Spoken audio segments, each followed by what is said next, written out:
Hello students, you have gone through the last video and I know you could not see the board properly.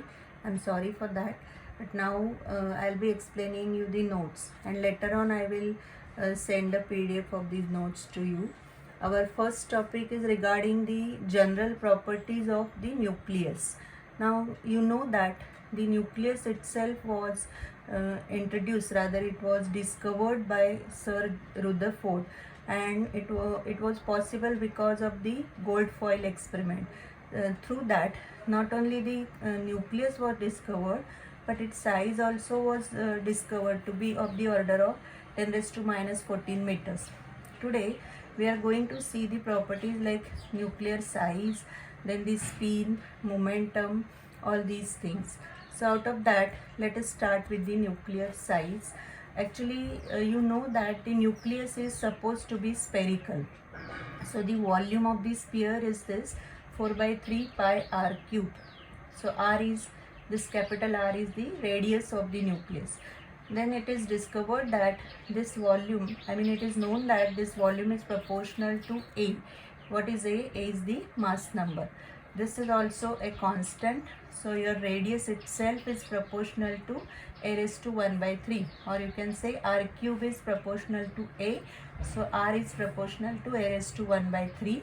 So R is equal to R0 A raised to 1 by 3, where R0 is the constant and the value of this constant is determined within this range 1.1 Fermi to 1.5 Fermi. I hope you remember what is Fermi. It is 10 raised to minus 15 meters.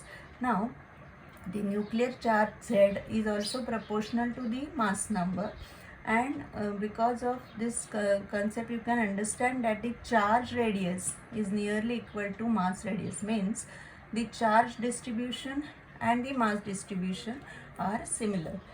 As I said, the Rutherford's alpha scattering gold foil experiment could determine the size. So what was done in that experiment, you all know that, you have studied even in FIBSc level, that the alpha particles were allowed to penetrate through the gold nuclei, and it was observed that the outgoing particles were going with various angles. The particles with the largest deflection were because of this particular Coulomb repulsion, and you know the force between the two particles is 1 by 4 pi epsilon naught, rather it is q1 q2 upon this b square. Q1 is the charge of alpha particle and q2 is the charge of that particular nuclei. So charge of alpha particle is 2e and this is the charge of the nuclei, and here b is the radius. Through that, the radius is finally obtained as z e square upon 2 pi epsilon naught mv square, and the value is this 10 raised to minus 14 meters. Now to determine the mean square radius, you can see here the charge distribution is given like this r square. Now 0 to r means up to the radial distance, and this is r square 4 pi r square rho r dr. What is rho? Rho is the density.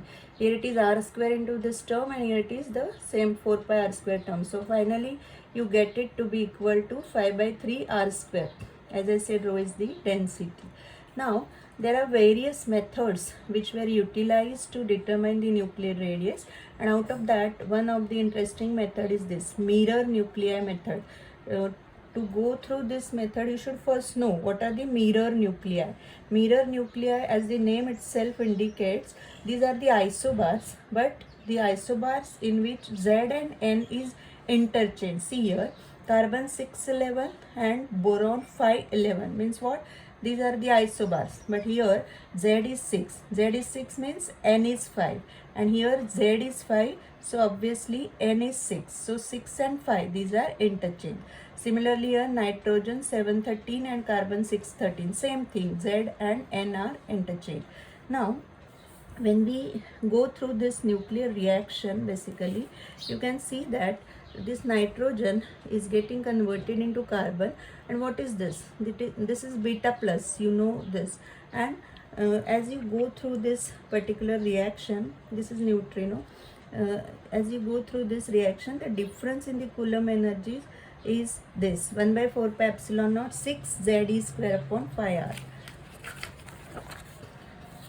Now uh, you just see that in case of this particular expression, what is this r? This is the radius of the daughter nuclei. Now you have to go through the concept that when we consider these type of reactions, basically the rest mass energy is utilized. We have seen that it was beta plus. Beta plus means positron, that is the antiparticle of electron. So here me into c square. Me is the mass of electron. Electron and positron are the pair of particle and antiparticle. So mass will be same, and rest mass will be what? Me into c square. This is for beta plus.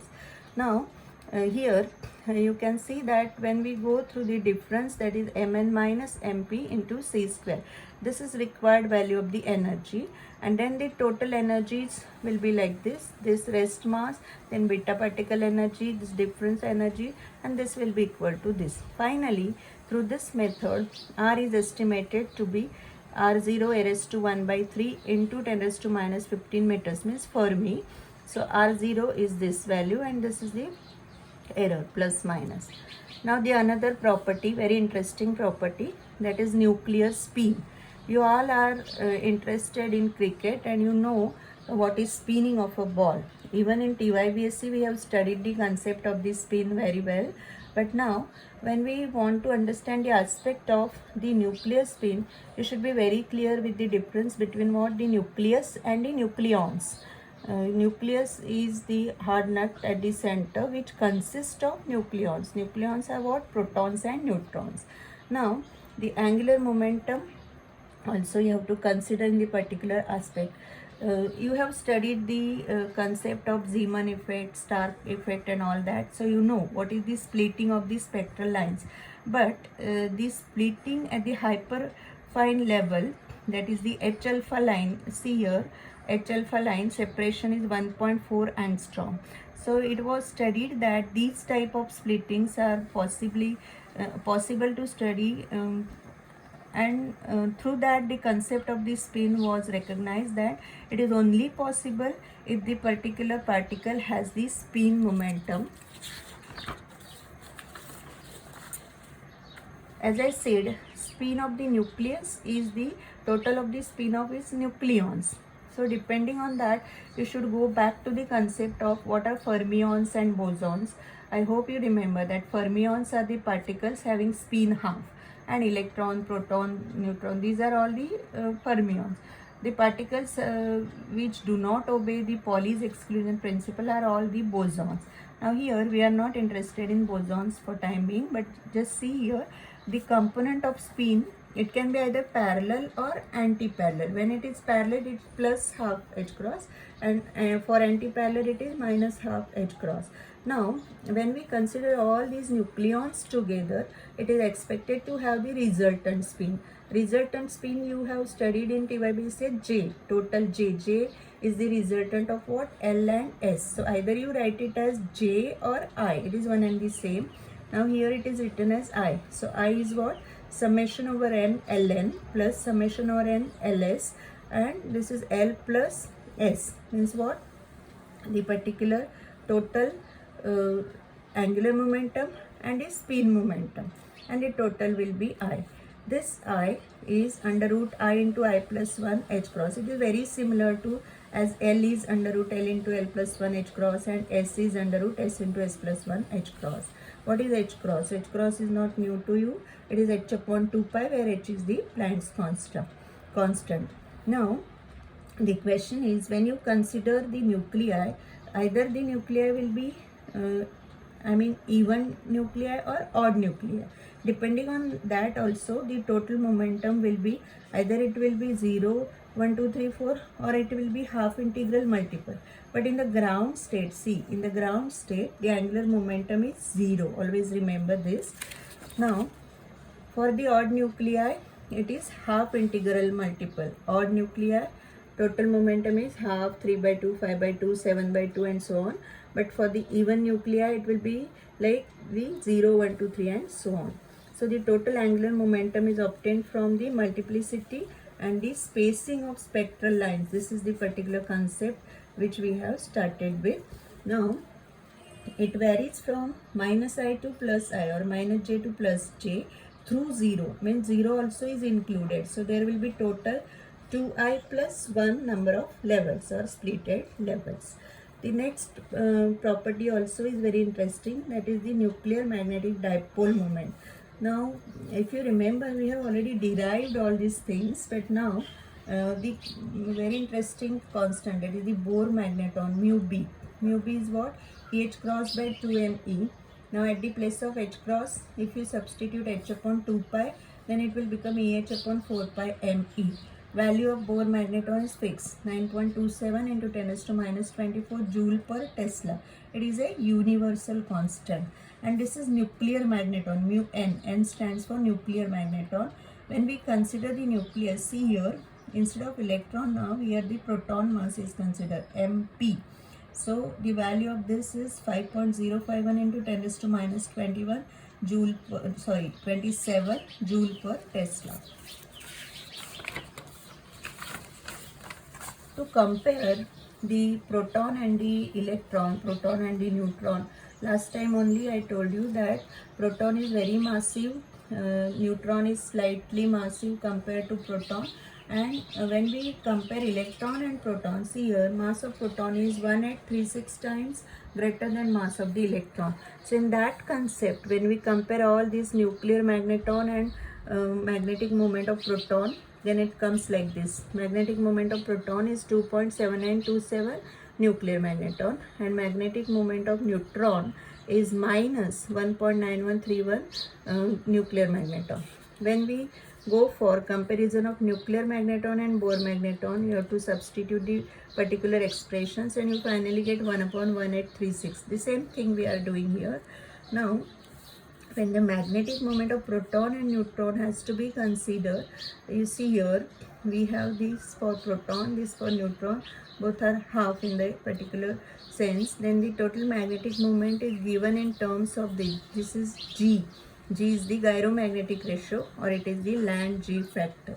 Okay, value of the G is plus, this is plus 2.792 for neutron, for proton, and for neutron it is minus. Again I am telling, the plus and minus signs are indicating nothing but the directions, whether it is parallel or anti-parallel. For plus sign it is parallel, for minus sign it is anti-parallel.